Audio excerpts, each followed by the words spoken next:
Welcome back to another technical deep dive here in the debug zone.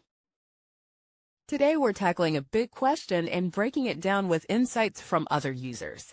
Hopefully this clears up some misconceptions and helps you get the answer you need. So buckle up, stay a little curious, and let's jump right in.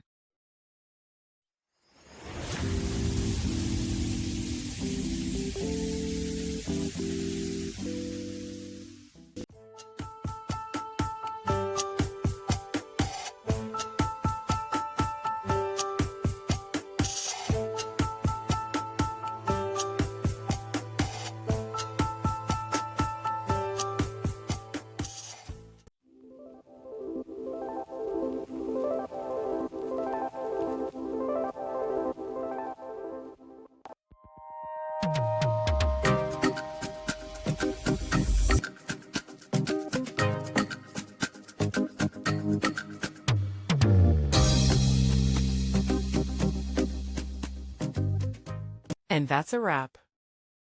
I hope you found the answer you were looking for. If you did, take a second to hit that subscribe button. It really helps out.